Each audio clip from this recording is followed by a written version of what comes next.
Hi, you guys. This is Regardless, the podcast for women done keeping up. I'm Skylar Sorkin, and every week we dive into what everyone is thinking, but no one is actually saying. So you can stay you, real, regardless of what the world tells you you should be. And today we are done keeping up with CompET. And to help us get back to real, I am joined by a dear friend, Bianca Emde. She is an influencer, content creator, model, all of the above, literally being a rebel in today's society. And right now, I am just in awe by the freaking girl who's sitting in front of me, because to see your evolvement and the courage that it's taken to like step into that, I'm in awe. So I'm really honored that you're here with me, and I'm so excited to share your story. Thank you. I'm honored to be here and so excited to just yap with you, CompET and all the things. Okay, so when you texted me when we were trying to figure out like what are you done flipping keeping up with, you shared CompET. I'm going to be completely honest with you guys. I've never heard of this word in my life, and there's a part of me where I feel like bad that I don't know what it means. I'd say this is normal. I'd say I didn't know what it meant either. And one of my queer friends was like, why don't you look up the Am I a Lesbian Google Doc? It's on the internet. When did you look at this Google document? This was like in the fall. Whoa. Uh-huh. Okay. Mm-hmm. And the very first thing it talks about is CompET and what CompET is. And I guess for our viewers, we can give a very loose definition. CompET, compulsory heterosexuality, is basically the idea that society assumes that people, especially women, are straight, even if they're not. And it kind of goes along with the pressure of fitting in with heterosexual norms, whether it be through gender roles, relationships, those types of things. Okay, super helpful. How would you define it in your life? I think it's a lot bigger than just sexuality. I think that it's a whole culture and a whole idea about like reclaiming yourself, less about like fitting in with this heteronormative mold and more about finding yourself in every way of the word. So not just like in a sexual way, but also in a very physical way of living and doing life. You know, it's like we fit into these boxes of, oh, women are supposed to dress a certain way, speak a certain way, sound a certain way, behave a certain way. And it's like, who came up with that? It's Probably not men. Exactly. And so it's like, why do we pigeonhole ourselves into this box when you lift the veil and you look underneath, it's like that's not who we are. No. You know? Okay, so Bianca, literally, I was like scrolling on Instagram and I've known you maybe for 2 years, like something like that. Yeah. And when I was just scrolling on Instagram and I saw your coming out story. I'm going to be completely honest with you. And I told you this when I ran into you like 2 weeks ago. I was shocked. And I remember seeing it and I was like, oh my God. But I was like, fuck yeah. Like, I am so happy for you. And I thought, she is freaking brave. And I want to be around her. Talk to us. Like, yeah. Whoa. I mean, I'm giving you the mic, my love. You would not be the only person that was very shocked to hear that. The amount of shares that video received was more than the amount of likes, which in a way is a little bit like, oh my God, like, I don't love that. What does that say? I mean, it tells me a lot that I know it's, a lot of my hometown. I'm from a more conservative Midwestern town in Michigan, and people love to yap, and I get it. Like, I actually do. It's good gossip, honestly. I would want to talk about it too. It's like, oh, this girl got married to a man and now she's divorced, gay, and dating a woman. Like, that is good tea. So I honestly, I get it. But at the same time, like, if you're going to share it, like, maybe throw me a like there too. Agreed. But yeah, I mean, it's one of those things. It's a double-edged sword with posting anything online. It's like, you're going to get hate. You're going to get people who are gonna troll you and talk negatively about it, and it's just one of those things that you take the good with the bad. I'd say with that specifically, I think it's that shock factor of people just had no idea, and so it was being shared around a lot of group chats and things like that. Yeah. I'm really proud of you. And even coming back to this idea of like comp het, and one of the reasons why I think there is that shock value and factor is because I would say before, like, you know, very feminine girl, like the way that you expressed yourself on social media. I mean, we weren't that close, but like I had an idea or an image of you that you were a straight woman who was married. And you were just like, fuck that. I'm not keeping up with that. That's not my truth. And bam, like I'm rebelling. Yeah. And you just disrupt society, and it's freaking powerful. How did you, I guess, like, was there a moment in time that it just clicked and you were like, whoa, I haven't been true to myself? Like, talk to me a little bit more about this journey of finding you. Yeah. So you can ask my mom, like I've always been a little bit rebellious and pushing boundaries and just like not totally fitting in with like the norms of society. And my mom is like, bless her heart, the most beautifully poised woman ever. And so she's like, you must be this way and this way. And I had the most amazing upbringing, and it was so absolutely beautiful, but a lot of it was very restrictive on like, this is the mold that you're supposed to fit, like this is what you're going to do, you're going to go to college, you're going to get a good degree, you're going to go work a corporate job and make good money. And like these were the things that I did. I went to University of Michigan. Insane school.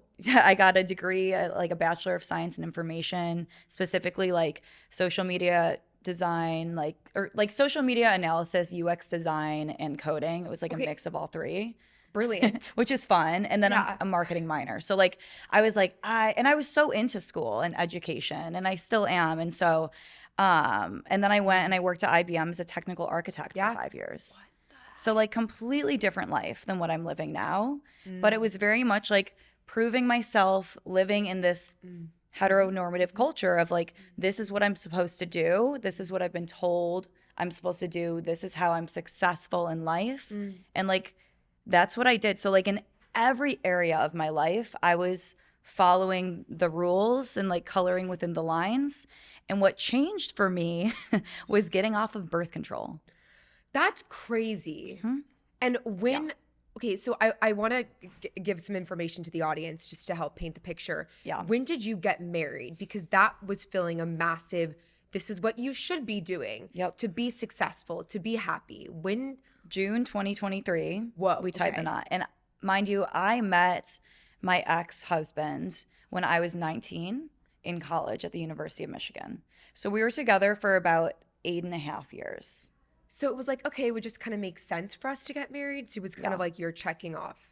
Yeah. I mean, here's the thing is I didn't know how much I was missing because I was so numb being on birth control. And like everyone has such a different experience with birth control. I went on birth control when I was 15 because I had terrible period cramps. I'm on my period right now, and let me tell you, my cramps fucking suck. They're so terrible, but I would much rather be in touch with my body and feel the highs, the lows, the good and the bad than like be this like even line the whole time.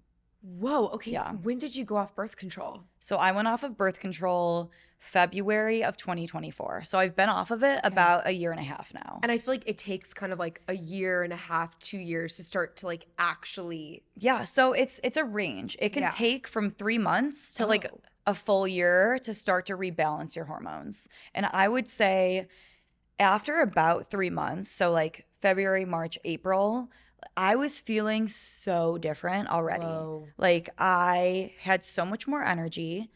I had like chronic fatigue, chronic brain fog. I had no idea that that was tied to birth control. I thought it was a gluten intolerance. I thought it was this, that, and the next thing, right? And I just was like, this is just me. I guess I'm just a sleepy girl. And I got off of it. And after those few months, I was like, whoa, I can think clearly. I can feel things more intensely. It was insane. And like the best way I can describe it was like waking up from like a haze or a fog that I didn't even realize that I was in, you know? Yeah, I mean, I was on birth control since I was like, 16 in high school. And then I went off 2 years ago, and I will never go back on it again. Yeah. So I absolutely resonate with you.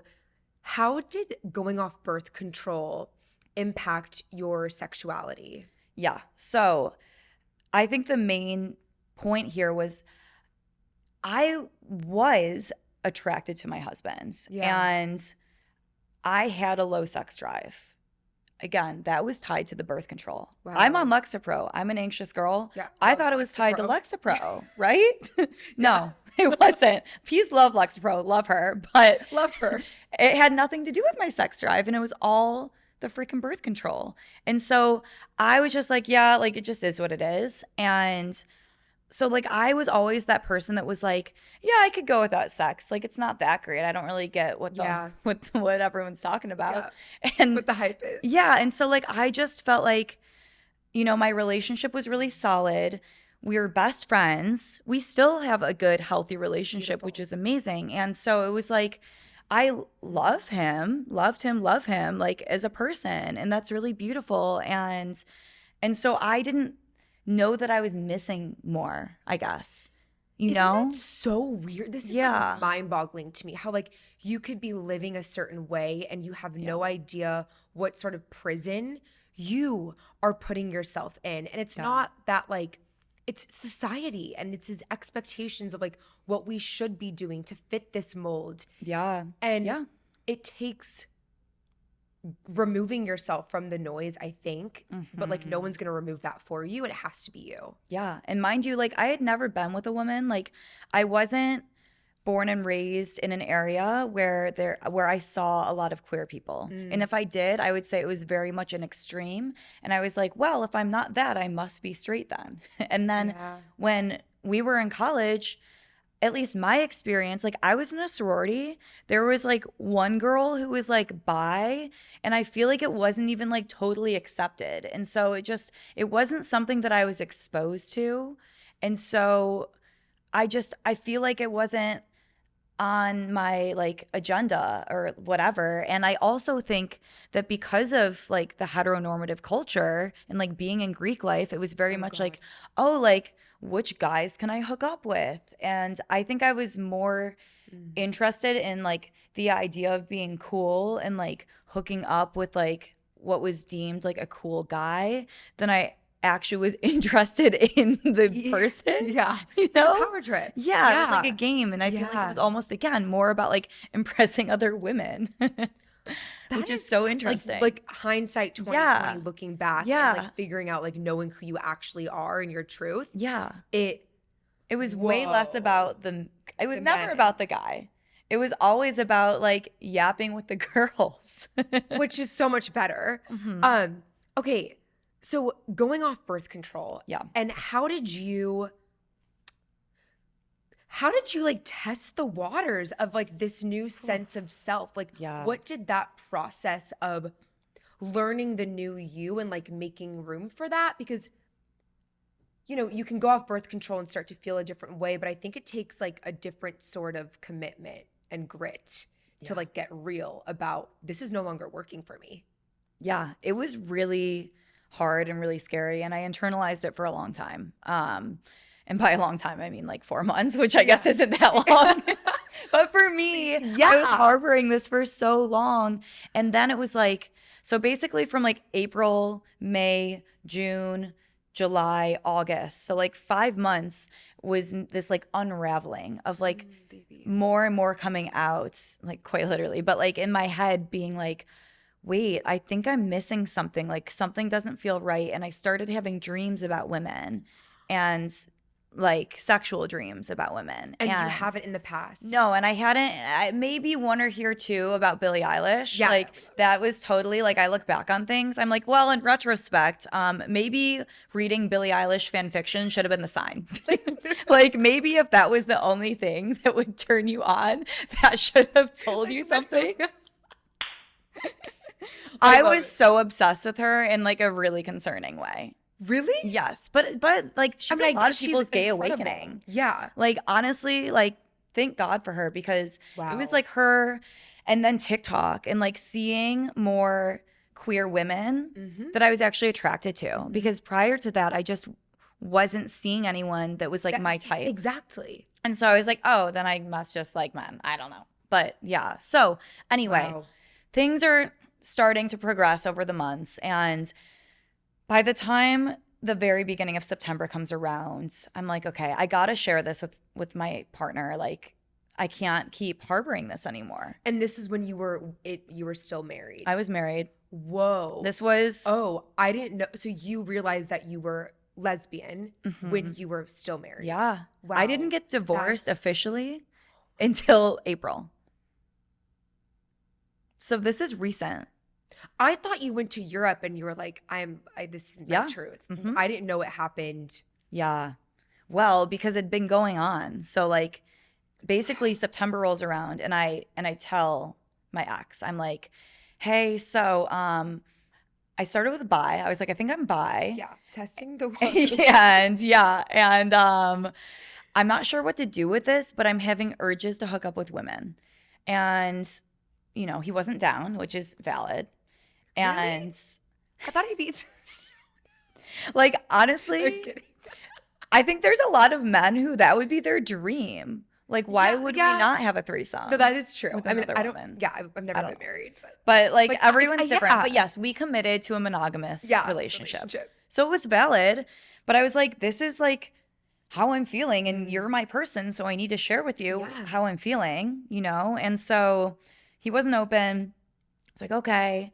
So then I just, kept sitting on it and a couple more weeks go by and I'm like, okay, this isn't going away. If anything, like it's getting stronger.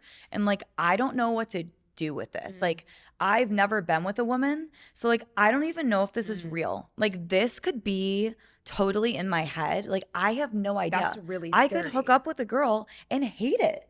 And you were Like, I don't putting your know. relationship on the line, but so freaking worth it because you're fighting for you. There was something in my gut that just told me. I'm so proud of you It for was a listening. gut feeling and I've always had really strong gut feelings, but I think even after getting off birth control, it's been like so strong. Wow. And so yeah, basically, did some couples therapy, tried to make things work. Ultimately, I knew deep down that this wasn't going to work. And so we initiated separation starting in January. And so did that. And by the time mid-February rolled around, was like, yeah, this is not working. And so that was when we like officially were done and started like the divorce process. Yeah. Damn. But I had been processing it for so many months that like I felt like it was hard because I, independently of his emotions, was like, I am ready to like flourish and like live my truth. But at the same time, I'm carrying all this guilt because I care deeply for this person. And I'm single-handedly the one hurting them. And that's a lot to carry, which is why I think it took me from September initially saying it till January to finally be like, this isn't working anymore. You know what's crazy too? Like on the outside looking in, it's like you were living one woman's dream. Went to college, got a great degree, killing it in your career. You're married, living in LA. Like you were doing all of the things that we're told is something that's going to make you happy, is something that's going to bring you success. And yet you were freaking miserable and hurting and in pain. And I love what you told me on the phone. You were like, I literally felt like I was Rapunzel. Yeah. It's like I had this beautiful, it's like a bird in a cage, It's like I was living this beautiful home with, a successful, good-looking, supportive husband. We could do all the things, and, like go on all the trips, like do everything that we wanted, but like there was something missing. And now it's like, it's like I'm a free bird, like I can like fly my wings, or it's like I'm no longer, Rapunzel stuck in a castle. Like now I'm out there living. And so, yeah, it's crazy because from the outside, it 100% seemed like I had all the things. Question for you. And you shared this with me a little bit earlier, but you said a lot of this process of coming out is also like unlearning narratives and stories and an idea and really what we think we should be keeping up with. Yeah. What did the unlearning process look like for you individually? That's a great question. And I think that, yeah, for me, like it's going to be different for everyone. I think for me personally, it was a lot of like my own homophobia, honestly. Wow. It's like things that you don't even realize that you think a certain way or whatever. And it like even just down to like gender roles in a relationship, It's like being from the Midwest, like, yeah, my mom cooked dinners, my dad worked. And then my mom did go back to work. So she was a working mother as well. But there was definitely more of the traditional gender roles growing up. And that was very much how my relationship was as well. In my marriage, it was like I was cooking a lot of the meals and maintaining a lot of the household chores and like all the little things that like Did you a like man doing doesn't it? even like notice. I mean, I think I would have like liked it more if I had more acknowledgement, but I wasn't really getting acknowledged. It was like there was a lot of things where like that's not okay, but I didn't even recognize that it was wrong. I just thought that was like normal, which isn't like at all. But if I was in the same situation as you, and I will one day, I will.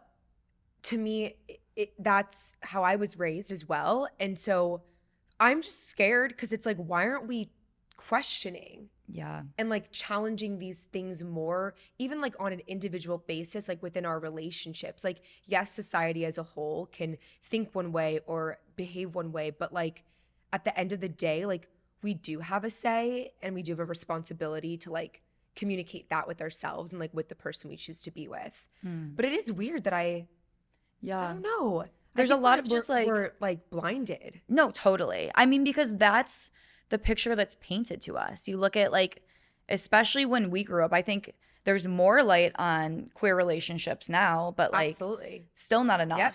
But like when we were growing up, it was like princess fairy tales where it was like a man and a woman and the woman's like mopping the house. You know what I mean? It's just like that's what we saw. So of course, that's what we think is normal. And that's the whole point of heteronormative culture. It's like we automatically assume that like straight culture is like the way it should be when like the reality of it is like who created this? The patriarchy. And like why was it created? Like to keep women in a certain box in a certain place when it's like the second you start to dismantle that and like realize how much power you have within. And I think that's the big thing with our generation is I feel like we're really the first generation of women that do not need men for anything. It's like now we've had like second wing feminism come through of like we can work the same job and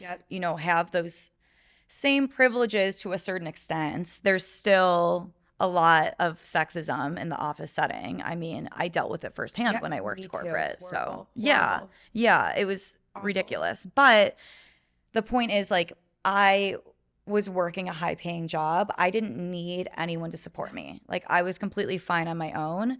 And so the idea of like, oh, I actually don't need you. It's like, so why I don't think women are going to be willing to settle for less anymore because we don't need to. Okay.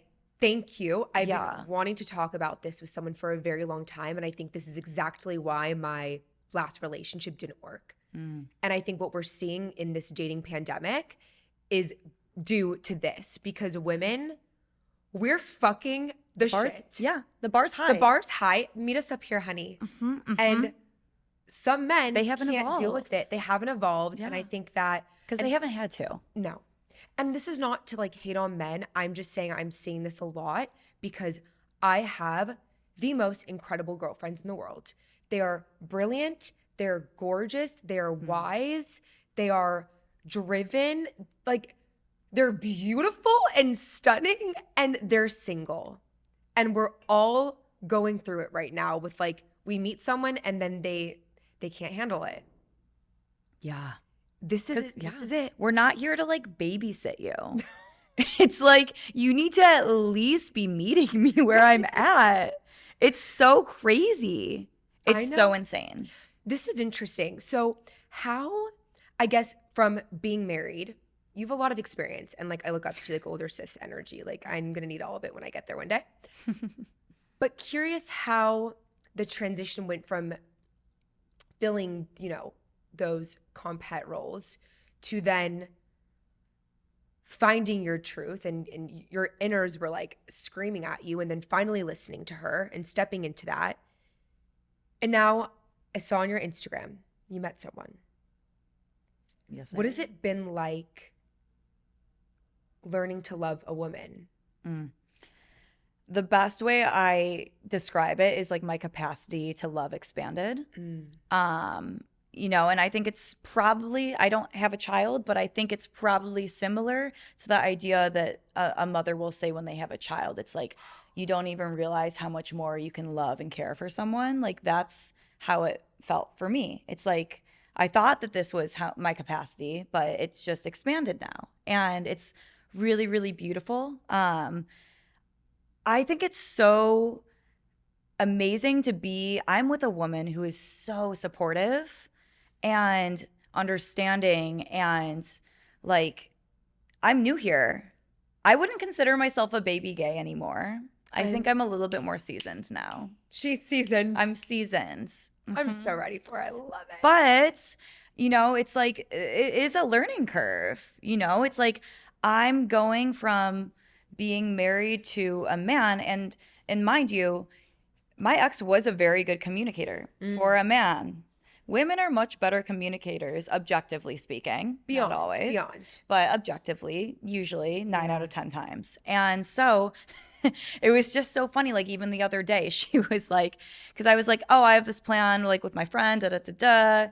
And she's like, you know, like how you phrased it just like made me really upset. Like I'm just a girl. Yeah. Like maybe that was like fine with like when you were with a man, but like, you know, like I'm more sensitive and just like, yeah. So like there's definitely some differences in communication, but it's amazing. Like it's so nice to like feel so seen and so heard and so understood on such a deeper level. It's like you of course like you intrinsically whatever we're not intrinsically understand. I make up my own words all the time. Literally I'm like what is it? But it's like you just understand each other on a deeper level already because you're both women. And it's just been like I don't even know how to put it in words because it's been so profound and eye-opening and deep. And like they're not kidding when they say like the expression like lesbians U-Haul it because it's like so valid. And we're like, oh, we'd love to live together, but we're like, we can't do that. It's way too soon.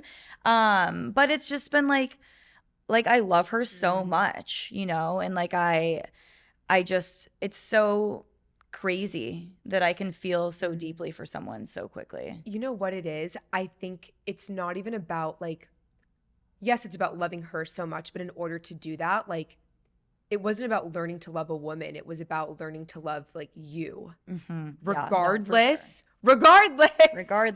of everything you've been through, everything leading up to this point. And I think it's like a constant fight. Yeah.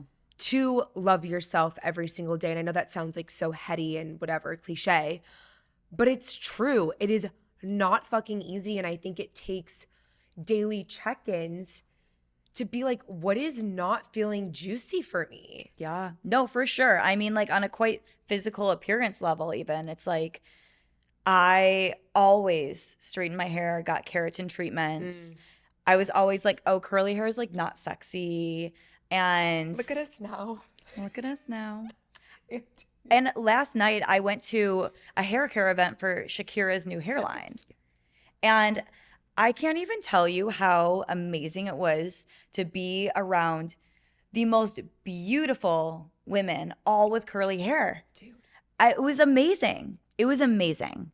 And I went by myself and I was just proud of like you. awestruck. Yeah. It was really such like an aha moment for me because I've been embracing my curls. One, because it's easier. Two, because I don't give a fuck. I'm going to be me and I'm going to be authentic. And I don't know. It's like I've always like preached like authenticity.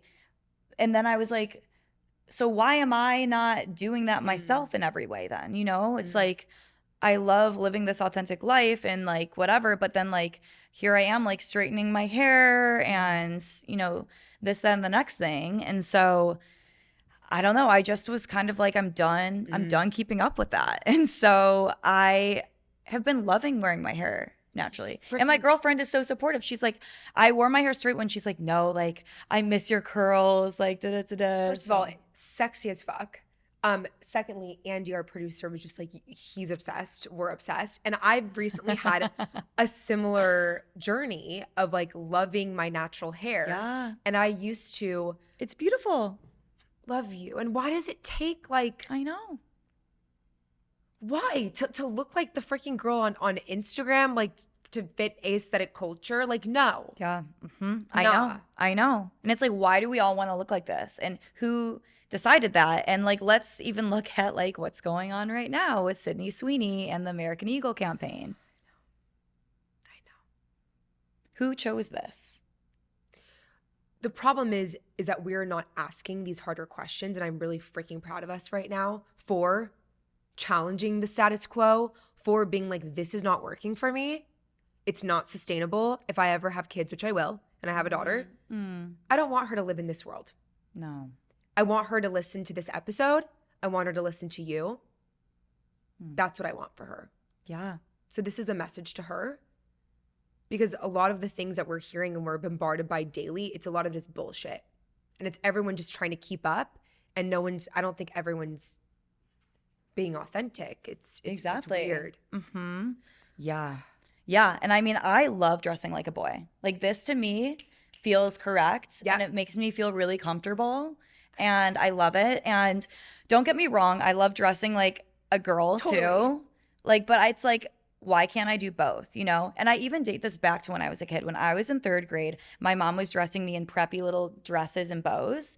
And I told her, you know what, Mom? This isn't really my style. And she goes, okay, Bianca, what is your style? I'm like 8 or something, 10, I don't know. And I'm like, my style is more funky fancy. To This day, I'm like, that is me, funky fancy. We'll go with that.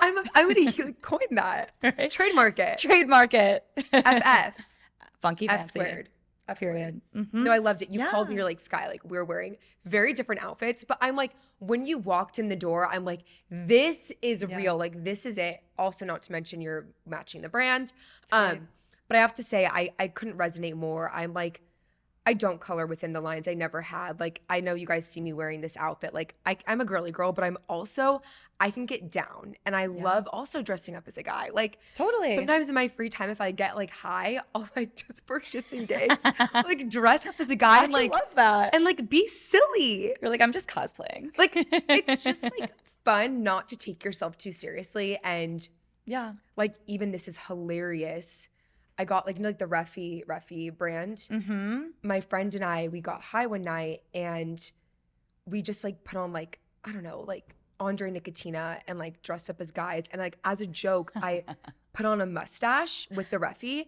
Dude, Yeah. it dyed my flipping Iconic. peach fuzz. So I legit had a mustache for 2 weeks and I had to get it lasered. 2 weeks? Yes.